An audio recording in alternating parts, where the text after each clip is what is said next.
بسم الله الرحمن الرحيم. اهلا وسهلا بيكم. النهارده ان شاء الله هنتكلم عن ال HTHP Filter Press. النهارده التست بتاعنا عن الفلتريشن ده من اخطر التستات اللي انت هتعملها كماد انجينير في الفيلد، فعلشان كده لازم على قد ما تقدر انت النهارده تركز قوي قوي قوي قوي قوي في الانستراكشنز اللي انت هتشوفها في الفيديو وفي الستبس اللي احنا هنعملها مع بعض ان شاء الله، علشان نقدر ان احنا نعمل التست دي على اكمل وجه. طيب تمام. احنا الفتره اللي فاتت كنا او اليوم اللي امبارح اتكلمنا في الفيديو الاخير عن الاي بي اي فلتر بريس. كنا طبعا بنحسب الفلتريشن، والنهارده برضو لسه مكملين هنحسب مع بعض الفلتريشن. طيب تمام. انا دلوقتي علشان احسب الفلتريشن قلنا ان انا في الاي بي اي فلتر بريس قلت ان انا هجيب سيل وهجيب عينه من الطفله بتاعتي واحطها في الجهاز بتاعي اللي هو الاي بي اي فلتر بريس، واعمل ابلاي للويت للبريشر بتاعي اللي هو كان 100 بي اس اي، وقعدنا لمده 30 دقيقه واللي هي نص ساعه بالظبط. وبعد كده عملنا في الوقت ده عملنا كولكت للفلتريت وشفنا الثيكنس بتاع المات كيك بتاعي، وبعد كده عملت ريكورد للكلام ده في الدي ام ار بتاعي او في الماد ريبورت بتاعي اللي انا بعمله، وبعمل التستات دي علشان اكتبها في الريبورت بتاعي واطمن ان انا طبعا ما عنديش كونتامينيشن. فعلشان كده احنا دايما كنت بقول لكم في الفيديوهات اللي فاتت في بدايه كل الفيديوهات ان نحاول على قد ما نقدر ان احنا نتفرج على الفيديوهات اللي فاتت، وخاصه الفانكشن اوف دريلنج فلويد، الكلاي كيمستري كلها، والبوليمر كيمستري، والكونتامينيشن والتريتمنت بتاعت الووتر بيز مود. طيب تمام. اوكي، نبدا ده دلوقتي مع بعض عن ال HTHP Filter Press. احنا ليه يا جماعه بدانا نعمل تيست عن ال HTHP؟ ما كان بالنسبه لنا الاي بي اي فلتر بريس كافي وخلاص ومفيش مشكله بالنسبه لنا. اقول لك لا، احنا عندنا طبعا طول ما احنا نازلين في الارض اثناء الحفر طبعا بيبقى عندك زياده في ضغط ودرجه الحراره، فبالتالي طبعا الاي بي اي فلتر بريس 100 بي اس اي بس، ودرجه الحراره في الغالب ممكن تكون درجه حراره الغرفه بس طبعا ما بتبقاش، يعني ممكن تبقى زياده شويه بس ما بتبقى زياده كبيره. طيب انا دلوقتي لما نزلت تحت في اعماق كبيره طبعا درجات الحراره زادت والضغوط زادت، فطبعا 100 بي اس اي والكلام ده ما ينفعش معايا، فبالتالي قلنا ان احنا هنشتغل بجهاز تاني او ببروسيدورز تانية مع وجهة نظر تانية مختلفة، اللي هو هشتغل بال HTHP Filter Press. طب تمام. الموضوع ده بقى هيتعمل ازاي؟ هي الفكرة كلها انا قلت في البداية ان هو ده من اخطر التستات اللي انت هتعملها، وفي طبعا اخطر منها طبعا، لان طبعا الضغوط فيها هتكون عاليه شويه. احنا لما كنا شغالين في الاي بي اي فلتر بريس قلنا ان احنا عاملين 100 بي اس اي، اوكي، بس النهارده هيكون 500 بي اس اي ديفرنشال، فهيبقى الموضوع مختلف وهيبقى كريتيكال. فلازم النهارده على قد ما تقدروا ان انتوا تركزوا قوي قوي قوي في اللي احنا قلناه. طيب، في اللي احنا هنقوله لسه في الفيديوهات. طيب يا جماعه، بالنسبه لي دلوقتي ده هو الجهاز اللي المفروض ان انا هشتغل بيه، بس الجهاز ده بالنسبه لي دلوقتي مفكك، انا عايز ان انا اركبه على بعضه دلوقتي واشتغل بيه التيست بتاعي اللي انا هعمله اللي هو ال HTHP Filter Press او ال HTHP Test. اوكي، اعمل بقى انا الموضوع ده ازاي؟ لازم علشان ان انا اقدر ان انا اعمل التيست بتاعي سواء كان في الاي بي اي فلتر بريس او ال HTHP او حتى مود بالانس او حتى المارش فانل، لازم ان انت تقرا المانيفاكتشر انستراكشنز اللي تبقى موجوده مع الجهاز. المفروض اي جهاز بيجي لك من اي شركه ايا كانت الشركه دي ايه، من اوفيت مثلا سيتكو او غيره او غيره او غيره، هيجي لك منها المفروض بيجي لك مثلا في البوكس بتاعها، فبيجي لك مانيوال ليها انت بتقرا انت لو حصل فيها حاجه هتعمل ايه، وممكن تتصل بيهم او ما تتصلش بيهم، طب الشيبنج كان عامل ازاي، طب هيجي لك منين، طب هتروح فين، كل الكلام ده طبعا لازم ان انت كماد انجينير تكون على علم بالموضوع ده. اما بالنسبه لل HTHP طبعا الموضوع هنا بيبقى كريتيكال، لازم ان انت اصلا مركز على حاجه مهمه جدا، ان انت بتتعامل مع قنبله موقوته. اللي انت دلوقتي معاك 500 بي اس اي مقفولين، لو انت في لحظه حصل معاك اي غلط 500 بي اس اي دول هينفجروا. طب انت دلوقتي عشان تتفادى الموضوع ده لازم تركز قوي على الانستراكشنز، ولازم يكون قدامك نوتس كده الحاجات دي تركز عليها قوي، ده اللي احنا هنتكلم فيه مع بعض. طيب انت شفت دلوقتي ده الجهاز بتاعنا بشكله كله طبعا مفكك دلوقتي. انا المفروض الجهاز بتاعي يديني الشكل ده في الاخر بعد ما اتجمع. احنا قسمنا الجهاز ده لثلاث حاجات رئيسيه، اللي هو الهاي بريشر ريجوليتور، اللو بريشر ريجوليتور، وفي عندنا الهيتنج جاكيت وجواه السل اللي انا شغال عليه. طبعا هتقول لي هيتنج جاكيت ليه؟ اقول لك لا، ارجع تاني على الاسم بتاعنا اللي هو ال HTHP. HTHP انا دلوقتي هاي تمبريتشر، يبقى انا محتاج ان انا اسخن المض بتاعي في هيتنج جاكيت، فبيكون عندي حاجه بتسخن لي الموضوع ده، بيكون معايا هيتنج جاكيت بحط السل جواها، فبيديني درجه الحراره اللي انا بكون مظبطها على الثرموستات بتاعي. الثرموستات ده بظبط عليه درجه الحراره اللي انا محتاجها، وبيكون عندي ثرمومتر عشان اشوف انا وصلت للدرجه دي ولا لسه ما وصلتش، عشان ابدا الايه التيست بتاعي. اوكي طيب تمام. طبعا عندي هاي بريشر ريجوليتور وعندي لو بريشر ريجوليتور عشان اوصل لمين؟ للهاي بريشر. وطبعا ده انا بوصل له من انا بعمل، طبعا انا قلت لكم ان انا بعمل ابلاي ل 500 بي اس اي ديفرنشال، يعني بيكون في تاثير للضغط من فوق وفي تاثير من الضغط من تحت، فيها هاي في بريشر من فوق وفي باك بريشر من تحت. طيب تمام. المفروض بقى انا دلوقتي هبدا اعمل التيست بتاعي.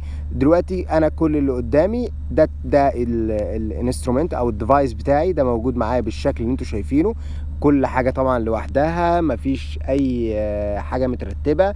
انا دلوقتي كل اللي مطلوب مني ان انا اجمع كل حاجه مع بعضها وافهم انا هبدا بايه بالظبط وهشتغل ازاي بالظبط. دلوقتي مع بعض هنتفرج على الفيديو اللي هيكون بالنسبه لنا اللي هو بارت 1 في ال HTHP، وبعد كده بعد ما يخلص الفيديو هنكمل كلام عن مقدمة عن الفيديو اللي بعده، وبعد كده نكمل على الفيديو الأخير إن شاء الله، ونبقى احنا كده خلصنا ال HTHP. كل ده الكلام ده هيبقى في فيديو واحد اللي هو الفيديو اللي احنا بنتفرج عليه، بس هو احنا مقسمين الفيديو اللي هيتشرح فيه ال HTHP لثلاث مراحل علشان الناس بس ايه تفهم الموضوع ببساطة. نبدأ مع بعض في أول فيديو مع بعض في ال HTHP، وبنصحكم على قد ما تقدروا الفيديو ده تركزوا فيه قوي قوي قوي، وتكتب جنبك في النوتس بتاعتك كل كبيرة وصغيرة هتتقال في الفيديو. اوكي توكلنا على الله. This is the OFI testing equipment HTHP filter press, commonly called a high temperature, high pressure filter press. And this particular model is a field portable unit that has 175 mils cell capacity. Actually, the cell capacity up to the lip of the O-ring is about 170 mils, and when you leave room for the fluid expansion, it's closer to 140 mils of actual fluid sample that you're running the test on. I am presently preheating the heating jacket, and normally you do this to 10 degrees Fahrenheit or 6 degrees centigrade above your target test temperature. In this particular case, we're heating up to 250 degrees Fahrenheit. I have a thermometer in my heating jacket. It tells me that I'm at the 250. The light, it comes on and goes off as the heaters turn on and off. But when the light comes on, I am at my target set temperature. And that temperature is set by this knob. The scale on the front of the thermostat is just 1 to 10. So most people put a mark slot. In this particular case, I've marked where 200 Fahrenheit is, and you can mark 250 and so on and so forth. The maximum temperature that you go up to with the 175 mil high temp filter press is 350 degrees Fahrenheit. The reason for that is the fluid expansion. You normally leave a ½ an inch fluid expansion in the cell. And if you go above 350, you have to leave an inch or an inch and a half, and you just don't have enough fluid sample to get a meaningful test. So above 350 degrees Fahrenheit, you really need to use a 500 mil HTHP filter press. So that basically is the heat up. And while it is heating up, you check the O-rings on your valve stems. There is an O-ring on either end, and also the O-ring in the cell body. There's an O-ring in a groove here, and there is an O-ring that goes in the groove of the cell cap here. That O-ring is our part number 17013 for the cell body and cell cap. That is a Buna N synthetic rubber that's good to about 300 degrees Fahrenheit. We also have Viton O-rings, part number 170-13-3, for temperatures a little bit above 300 degrees Fahrenheit. However, we recommend that 300 degrees F and above, you change O-rings after each test. The reason being is these O-rings get what we call flat spotting or drift. They become deformed. In some cases, over a period of time, you get nicks that develop in the O-ring, and they won't provide as good a seal. In some cases, you can end up with a failure. So, once again, above 300 degrees Fahrenheit, we recommend you change O-rings after each test. The valve stems are used to pressurize and depressurize the cell. You hook your pressuring assemblies up to the valve stem. I have here the inlet valve stem, and I have tightened it already. You want that to be good and snug. When you tighten it as far as it will go, it puts a metal-to-metal seal, and that O-ring also seals, and it seals the cell off so that nothing can come in or out of the cell. And so since this is the inlet side and I'm going to invert it to fill the cell, I will close that off so that mud can't go through the valve stem and get out on the table. So in some cases, the 2,000 mil cells have a cap on the other end, and in that event you line your arrows up on the cap and the cell body and do your set screws, tighten them in place, and then tighten the valve stem.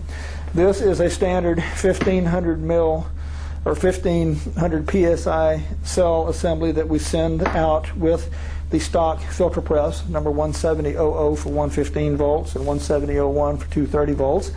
And the 1500 psi cell has only a single cap. The other end is sealed. Sometimes you hear this referred to as a single-ended cell. Still has two ends, but it is a single cap cell. So the next thing I want to do, since I have sealed off the bottom of the cell, is I want to pour my mud sample into the cell. This mud sample is a water-based fluid supplied to us by one of our customers, which is one of the largest mud service companies in the world. This was used in South Texas on a rig, and it has a mud density of about 12 pounds per gallon. When I pour this into the cell, I want to leave that ½ inch that I was talking about for the fluid to expand, or 13 millimeters for the metric folks. And that space is the space above the liquid and below the O-ring gap, or the O-ring groove. The reason for that is that as the fluid inside heats up, the fluid is going to expand, and if I don't allow room for that expansion, I can blow the cell cap off of the cell. So that's a nasty mess that we would rather not have to deal with. So I'm going to pour my fluid into the cell very carefully. You want to be careful not to get the fluid into the O-ring groove or on the O-ring, because if you do, you can't get a good seal and you'll lose pressure when you go to pressurize the cell. So I've left a ½ inch for fluid expansion. I have not contaminated my O-ring groove, so the next thing I want to do is place a circle of Wattman number 50 filter paper on top of my O-ring. Very carefully. Make sure that it is seated all the way down and is not crimped or anything like that. This Wattman 50 paper has a pore retention, average pore retention of 2.7 microns. And that means that a particle 1/3 the size of that theoretically can seal it, the rule of thirds. So if you get 3 1 millimeter or 1 micron particles come through at the same time, theoretically they can seal this particular cell assembly. So I've got my filter medium in place. The next thing I want to do is very carefully install the cell cap into the cell body. There are arrows on the cell cap, and I want to line the arrow on the cell cap, which hopefully you can see, with the arrow, yeah, maybe there, with arrow on the cell body. Once these are lined up, then I know that the set screws will mate with the set screw holes. I want to install my valve stem, and I don't want to tighten it because I want air to be able to come back out, because when I push this in, I'm going to be pushing against a vacuum. I also want to be careful to put a light coat of never seize or stopcock grease on the cell O-ring. That will greatly facilitate removing the cell cap later on. This heat, it will expand the stainless steel, and a lot of cells, in fact most cell caps that you see that have been used for some time, have hammer marks on them where they've tried to beat the cell cap out of the cell. If you put a little bit of grease on there and you use the cell cap removal tool, which is one of the handiest devices that we sell, you'll find that cell cap removal is very easily done. So what I'm going to do is line the arrows up. I have my filter medium in place. I then gently push it down. That went in pretty easily. And I now get my Allen wrench and I will tighten my set screws. I want to tighten my set screws. I can quickly tighten as I try to facilitate this as much as possible. And initially, just snug it up and do every other one.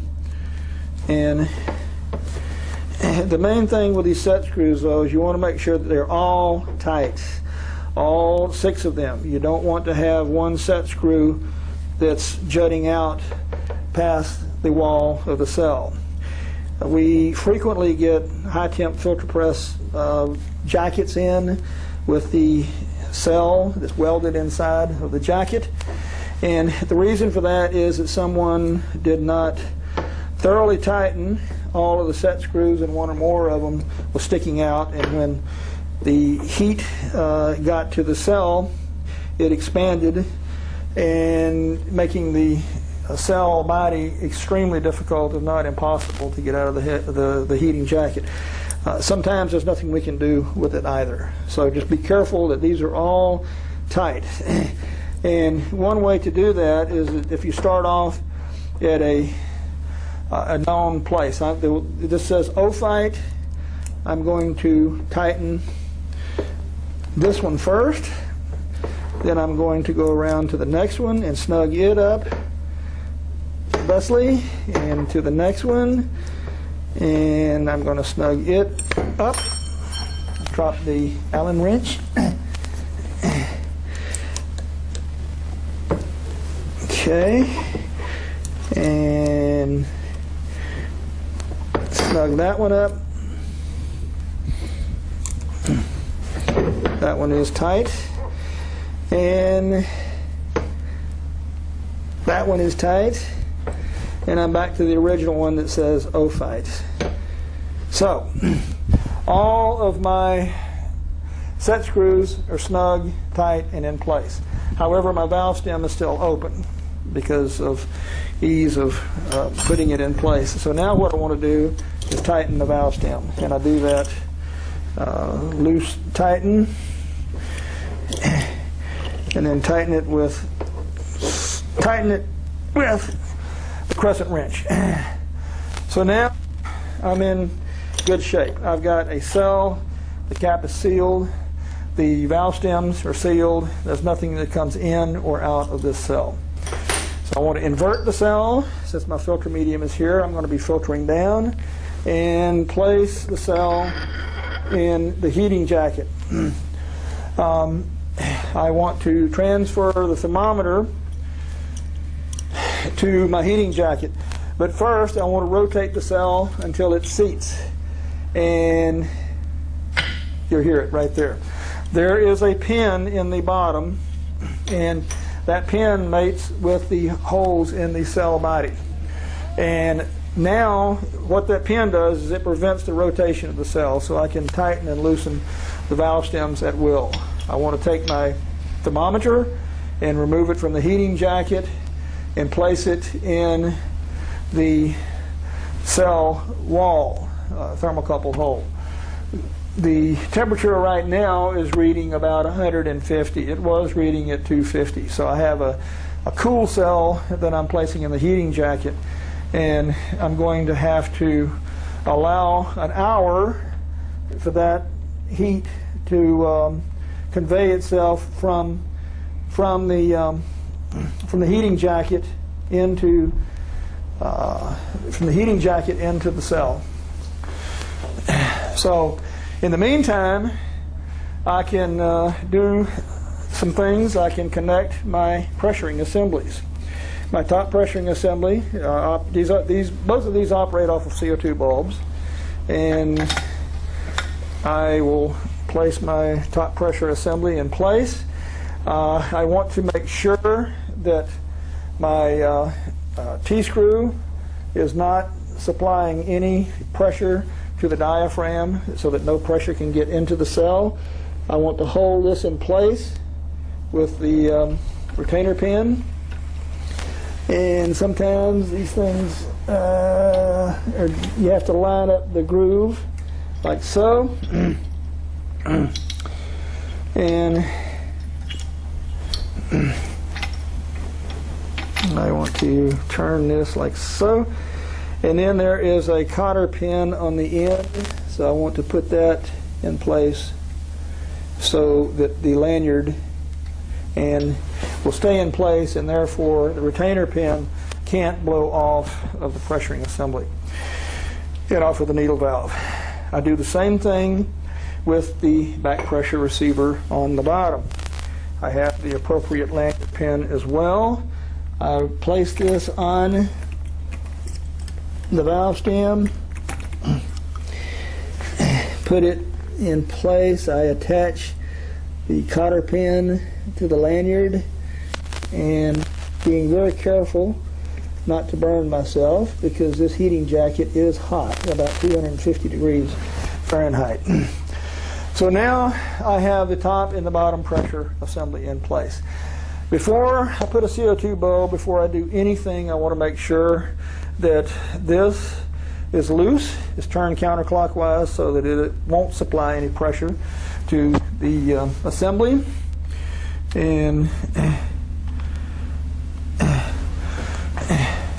making sure this is loose, and also the same thing with the back pressure receiver. I have no pressure can get in once I puncture the CO2 bulb. Additionally, I want to make sure that my bleeder valves are closed. They need to be clockwise, tight. If it's loose, then pressure can come out here. So I tighten that one. I make sure that my back pressure receiver ball valve is tight. I make sure my bleeder valve is tight here, which this is a push-pull type affair, this red bulb, so when it's pushed in all the way, that will not allow pressure to come by. The safety bleeder valve here and here serve a dual function. They prevent us from putting too much pressure into the cell.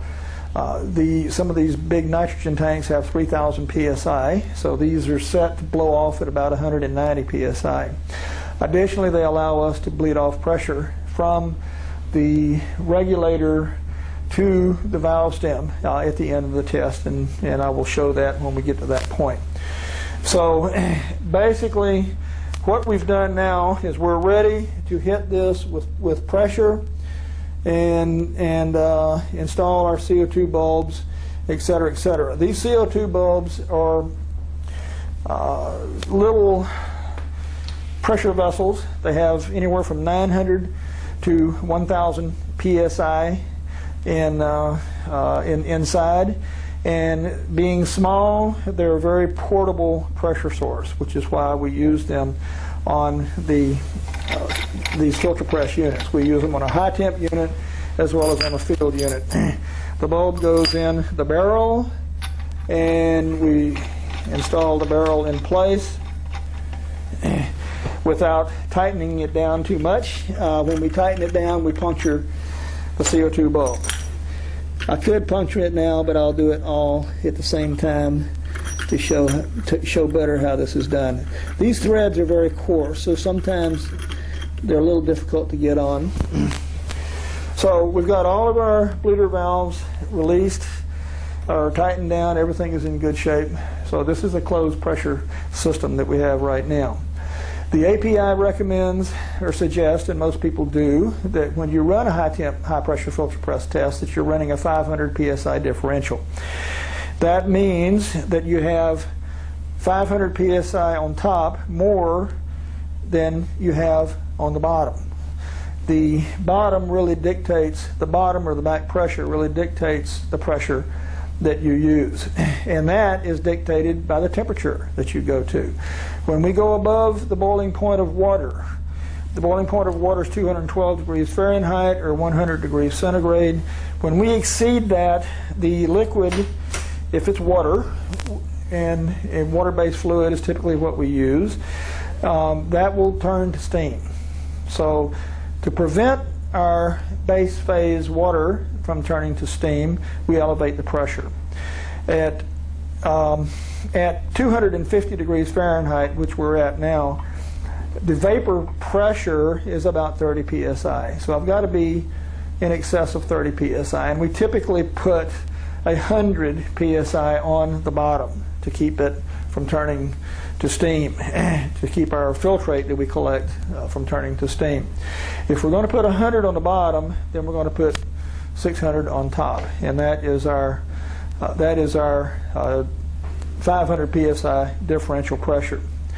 So what we're going to do is we're going to puncture the pin on top, tighten it down, and I'm going to run this up. Since our back pressure is going to be 100 psi, we initially start off with the same on top as we do on the bottom.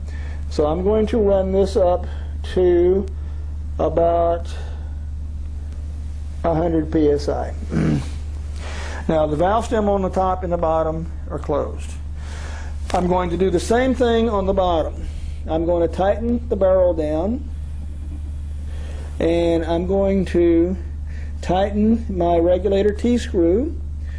That will apply pressure, and this is not pressurizing up. Maybe I didn't tighten this far enough.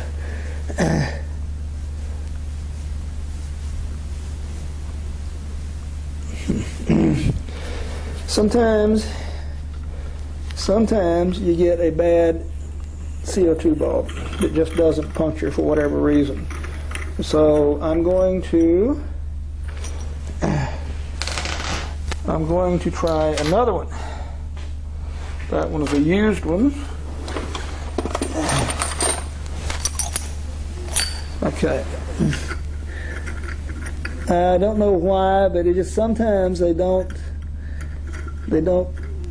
work. So you just have to get another one. And we're struggling with these threads here. I mentioned they are coarse. All right, so I will tighten this down and we'll see what happens here. There we go.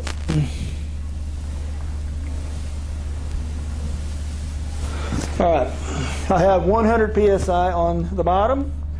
I have 100 psi on the top. But my fluid inside is cooking. It shows it's a little past about 210 right now, so we've just exceeded the boiling point. So I need to alleviate or let pressure go into the cell. I do that by loosening the valve stem about 1/4 of a turn. So I will hold the base of the assembly to keep from, I can't hold the jacket because it's hot, and I turn that just a little bit, and that lets pressure 100 psi into the cell. And you have to constantly monitor the top pressure and the back pressure, make sure you don't have any leaks. So what I'm going to do now is sit here and let it cook for an hour. The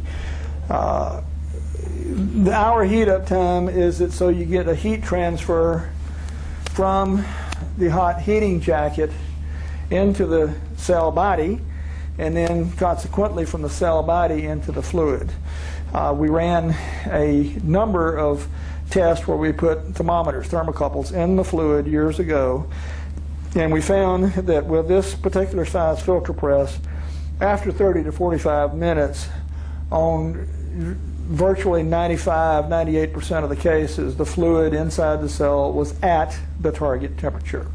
But it does take a while. So just because your thermometer says your fluid is at the temperature, what this thermometer says really is that the cell wall is at the temperature, but not necessarily the fluid inside. So that's why we recommend 1 hour heat up time, but you don't want to exceed that 1 hour heat up time because the fluid consistency can change if you sit there and let it cook for too long.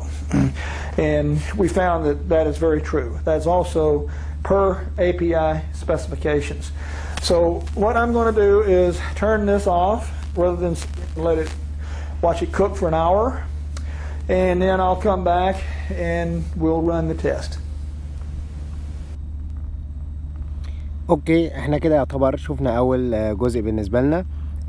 طبعا انا عارف ان هو الجزء بس طويل شويه، معلش، هو التست ده صعب شويه، فعلى قد ما نقدر بس نحاول ان احنا نستوعب الموضوع. هي بس الاساسيات اللي عايزكم بس تعرفوها، ان احنا طبعا بنسخن الجهاز بتاعنا ده في طبعا الكهرباء برضو بتاعته زي الوضع برضو اللي فات ب 110 زي الريوميتر لو نفتكر 110 فولت، فلازم طبعا يكون عندك موجود استابلايزر عشان تشغل عليه حاجه زي كده. درجه الحراره اللي انت بتكون محتاجها على حسب، فبس في الغالب بتبقى في حوالي 300 درجه فahrenheit. بتظبط طبعا الترموستات بتاعتك او الثيرموستات بتاعتك بتبقى 310 طبعا، عشان بس ان احنا نظبط درجه الحراره كده، عشان بس الناس تبقى واخده بالها من الموضوع ده. بتسخن طبعا لدرجه حراره لمده طبعا ساعه، وزي ما انا عرفنا ما تحاولش انك تزود عن الساعه عشان ما تغيرش من البروبرتيز بتاعه الماده اللي انت شغال بيه والسبيسيفيكيشن بتاعه التولز اللي انت بتبقى شغال بيها. تمام. وانس ان انت بقى توصل لدرجات الحراره اللي احنا عايزين نوصل لها، بقى طبعا انت سبته ساعه علشان يوصل لدرجه الحراره بتاعته. بقى طبعا بعد ما انت ما نقلت الثرموميتر اللي كان موجود معانا تحت هنا، رحت انت حاطه فوق هنا، بقى دلوقتي جوه السل. هنا كان في الجاكيت، الهيتنج جاكيت، دلوقتي بقى موجود في السل اللي احنا شغالين بيها. تمام. اول ما انت بتوصل لدرجه الحراره، فبتعمل بقى ابلاي للبريشر من فوق ب 600 بي اس اي، ومن تحت زي ما هو بقى 100 بي اس اي. وانس ان انت توصل للاثنين دول، بتبدا بالستوب واتش بتاعك وتبدا ال 30 دقيقه اللي احنا هنعملهم برضو بنفس الطريقه. نكمل بقى مع بعض تكمله التست مع بعض. بسم الله. Okay, it's been 30 minutes. I have been collecting filtrate. I've monitored my top pressure assembly. It's staying right at the 600 psi that I put into it. My back pressure receiver is about 100, a little over 100, about 104, something like that. So that's certainly well within tolerances. So I'm going to collect one last little bit of filtrate. Basically what I did during the test, and I didn't have this recorded, but at the 7.5 minute mark, I collected 7 milliliters of filtrate.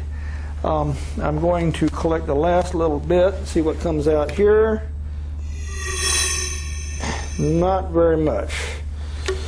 So I have right at a total of 11 milliliters of filtrate. So my HTHP value would be 11 milliliters times 2, it'd be 22.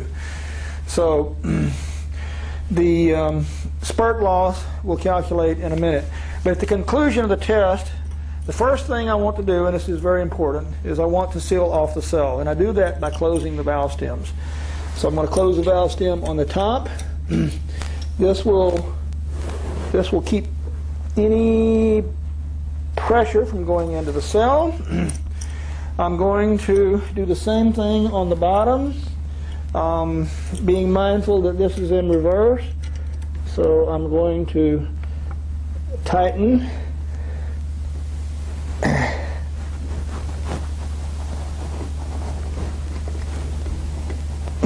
Alrighty. So now the cell is sealed off.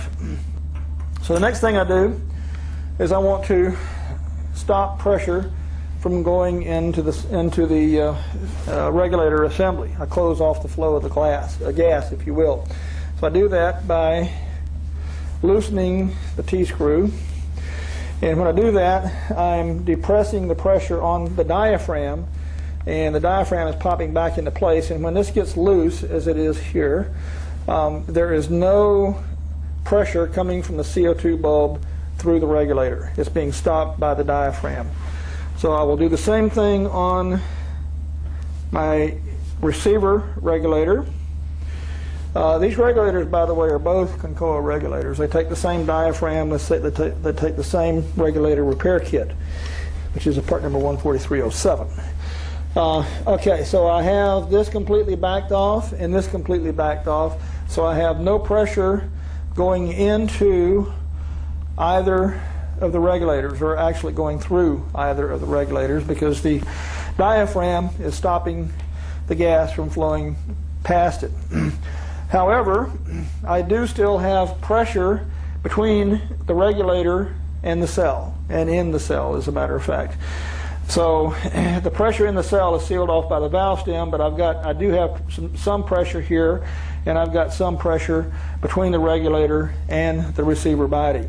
So in order to alleviate that pressure, I open the safety bleeder valves. These safety bleeder valves have a dual function. They alleviate pressure at the end of the test, but they also prevent you from overpressurizing. They're preset to blow off at about 190 psi, which, if you're using a full bottle pressure with nitrogen tank, you could put 3,000 psi in there. So these are safety features.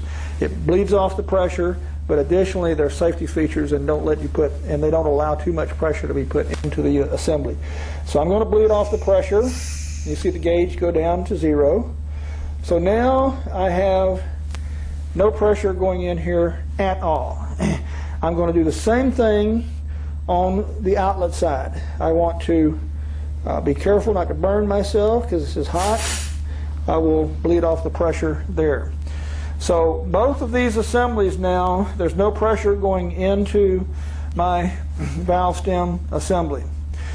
I can now remove the pressuring assemblies from the top and the bottom. I do that by unhooking the lanyard. And again, paying attention, this is hot, so I have to be very careful. So I take my top pressure assembly off. I remove the cotter pin, take my retainer pin off the bottom, and remove my back pressure assembly on the bottom. So now I have my setup that is still in the heating jacket, and I still have 600 psi into the filter press. So what I want to do is drain any residual pressure that I have in the in the receiver tube, which probably won't be very much because I'm not collecting a lot of filtrate, but sometimes you do collect. Yeah, there's a couple of drops in there that came out, but only a couple of drops. It didn't really change anything. I'm still right at 11 milliliters of filtrate collected. So I've got my system is sealed off. I have a hot heating jacket. I can turn the temperature off on my filter press heating jacket and remove the cell from the heating jacket. I do this with the cell removal tool. You can do this with pliers, with a wrench, but that is dangerous. You run the risk of dropping it on your foot. With this device, it works like a champ. I don't really need to hook the lanyard. I'm going to pick this up and take it from here to the sink. The API says don't cool down a cell with water because it's dangerous, because the steam can burn you and it weakens the metal in the cell cap and cell body over a period of time. Pretty much everybody waters these down to cool them up. The water works very well. It cools them in less than 5 minutes. So I'd recommend go ahead and using water, but be very careful when you pick this up. I'm going to put my filter press cell body in the sink, and I'm going to run cold water over it until this stays warm, this cools up. I'm going to maintain this in an upright position because I have my filter cake on the bottom, and I will place this in the sink and let it cool down with water. And I'm going to turn the video off and come back, and we'll do the cell disassembly in a few minutes. طبعا زي ما احنا شفنا مع بعض في الفيديو التاني، هو الفيديو يعتبر دلوقتي بقى صغير لان الحاجات اللي جايه طبعا بسيطه. كل اللي احنا شفناه ان احنا بالنسبه لنا دلوقتي الجهاز طبعا كان زي ما احنا شايفين طبعا كان كامل دلوقتي كده. انا ببدا بقى اعمل ريموفنج لكل جزء اللي هو الهاي ريجوليتور واللو ريجوليتور، اللي هو طبعا كان فوق كنت عامل ابلاي ب 600 بي اس اي وتحت ب 100 بي اس اي. بس طبعا فكره ان انا اشيل من هنا او اعمل ريموف لاي حاجه من الحاجات دي لازم طبعا اعمل بليد، ان انا اعمل بليد للبريشر اللي موجود معايا هنا وموجود معايا هنا عشان اقدر اعمل ايه ريموف للقطعتين دول. بعد كده عملت ريموف للسل اللي موجود معايا وحطيت كل الحاجات دي في السكين او في الحوض اللي جنبي علشان بس تبرد وتوصل لدرجه حراره الغرفه عشان اقدر ان انا ايه افتحها واشوف بعد كده الثيكنس بتاع الماد كيك اللي موجود جوه السل. وطبعا دلوقتي في الباك بريشر هنا الموجود عندي هنا طبعا الريسيفر بتاعي اللي موجود فيه الفلتريت اللي انا هشوفه هيبقى كام بالظبط. وده طبعا بالنسبه لنا دي السل اللي طلعت معانا ان شاء الله. هنحلها طبعا زي ما احنا ربطناها في الاول باستخدام مفتاح الان كي، طبعا ده عادي. هنشوف طبعا الكلام ده كله لو ربنا كرمنا ان شاء الله واشتغلنا على الرجع هنشوف الحاجات دي كلها. طب تمام، نكمل بقى مع بعض احنا ازاي هنفك الحاجه دي كلها ونحسب الثيكنس بتاع الماد كيك والفلتريت. Okay, this is the final stage in the filter press test. I have been running the cell, which was at 250 degrees Fahrenheit, under running water in the sink to cool it down. It normally takes 3, 4, 5 minutes to do that, so you can hold it by hand then, although it's a good idea to get some oven gloves or mittens or something like that so you can handle this when it's a little bit hotter. But basically, I've taken the cell out of the sink and put it in my trusty filter press cell body so that I have my inlet and outlet valve stem. The outlet side of the cell is down. I always want to relieve pressure on the inlet side of the cell. If I try to relieve pressure on the outlet side of the cell filter press, filter cake, and consequent filter seals the cell up, so I can't get rid of the pressure in the cell. So I always have to do it on the inlet side, and I'm going to attempt to do it without putting it back in the filter press. I may have to do that, but we'll see. And it's always a good idea, yeah, there we go. It's always a good idea to have some kind of a cloth or something over it, because you get, a lot of times you get the liquid come flying out, mud particles, and most mud labs you can see on the ceiling where they have released pressure on the cell. So I have released pressure. I am now going to hand tighten it back up because I'm going to invert it and to keep the mud on the tabletop. I will now release the stem.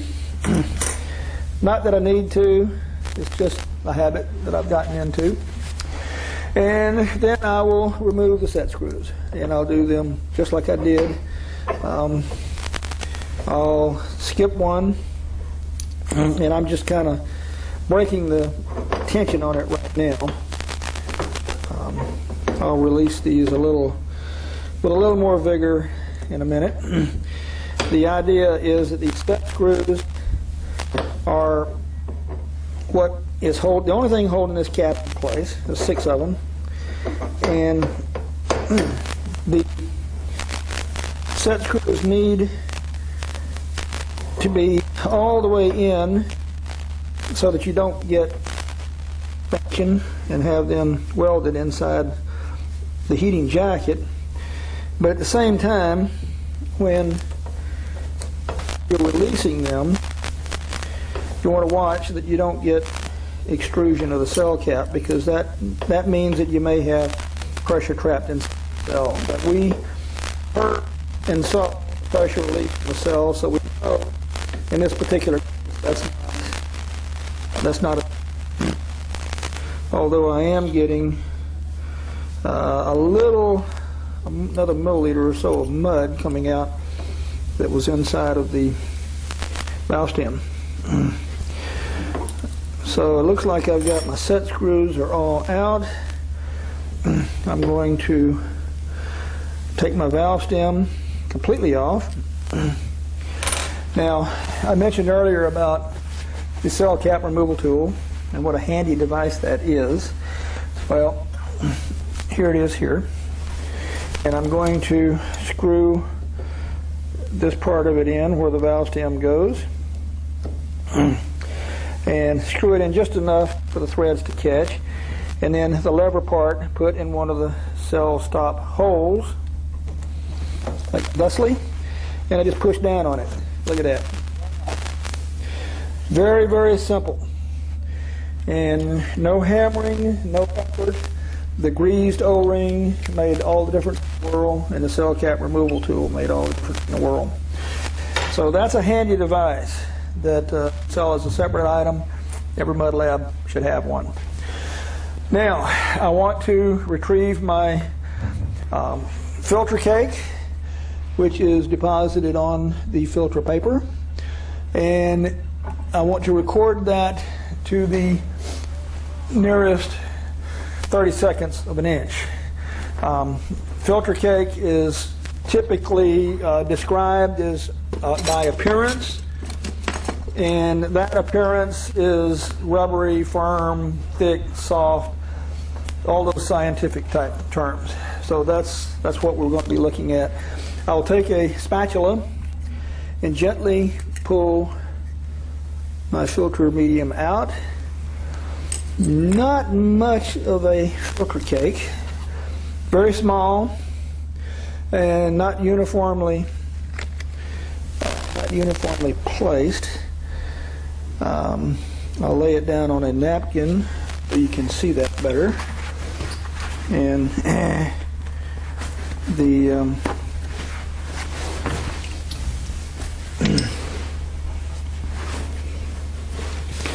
thickness is about, looks like 3 milliliters. 3 millimeters of filter cake that's deposited. Now, to this, I want to gently rinse it off.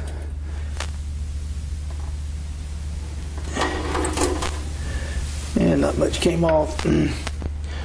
And that is a true filter cake. It is pretty firm, rubbery, and that would be a desirable filter cake deposited on a wall with a hole, down hole.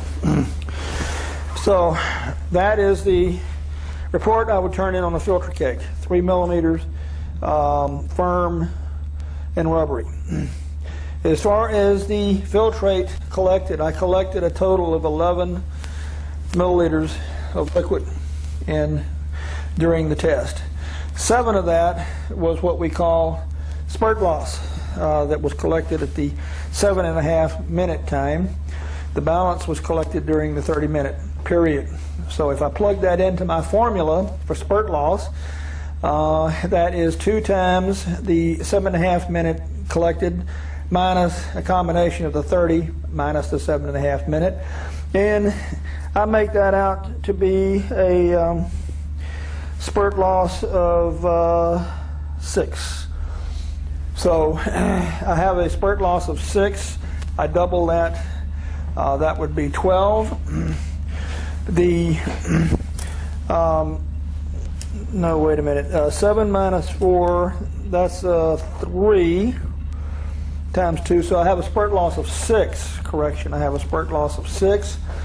And my total filtrate collected 11, since I'm using half the filtration area, half of the 7.1 square inches. I take that and I multiply my 11 milliliters times 2. And that is what I would report as my HTHP filtration test results. Would be 11 milliliters of filtrate collected. So at this point, I am done. The test is complete. From here, I will clean up. I will clean and dry the filter press jacket and cell thoroughly. I want to inspect the O-rings and make sure that they're all in good shape, that there's no dents, there's no flat spots on the O-rings.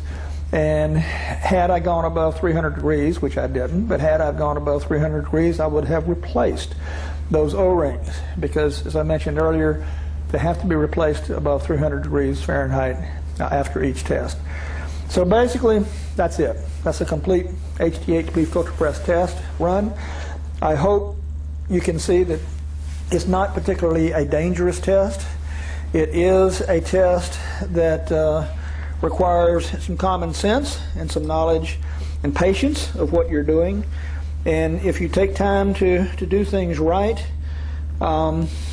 you can't get in trouble. You cannot get in trouble. So again, here is the filter cake measured, 3 milliliters with a total filtrate collected of 22 milliliters. This is the HTHP filter press, OFI part number 170-00 for the 115 volt, OFI part number 170-01 for the 230 volt. I thank you for listening. اوكي، احنا كده يعتبر اتفرجنا على البروسيدورز كلها بتاعه ال HTHP فلتر بريس. كل بس الحاجات الرئيسيه اللي احنا عايزين بس نفتكرها مع بعض، ان انت لما تيجي تحسب الفلتريت بتاعك هتضربه في 2، لان طبعا احنا عندنا الفلتر اريا بتاعنا في حاله ال HTHP بيكون 3.5، طبعا بعكس اللي هو الاي بي اي فلتر بريس. فعلشان ان انا اوصل للاي بي اي فلتر بريس اللي هو كان شغال، الفلتر اريا بتاعته كانت 7.1، فبضرب طبعا الفلتريت اللي انا بعمله في 2. دي يعتبر من الحاجات الرئيسيه. طبعا في نفس الوقت طبعا انت بتستنى طبعا اللي هو ال 30 دقيقه، وطبعا بتعمل ابلاي بريشر 500 بي اس اي ديفرنشالي، تمام. وطبعا بتحسب الثيكنس بتاع المات كيك. انا اتمنى ان الموضوع يكون وصل لبعض الناس. حابب بس اقول لكم ان انتوا حاولوا ان انتوا تتفرجوا على الفيديو ده كذا مره بحيث ان هو يثبت معاكم. وتحت امركم طبعا في اي وقت في اي سؤال، وبالتوفيق ان شاء الله، واشوفكم على خير. ما تنسوش تعملوا شير وسبسكرايب. شكرا.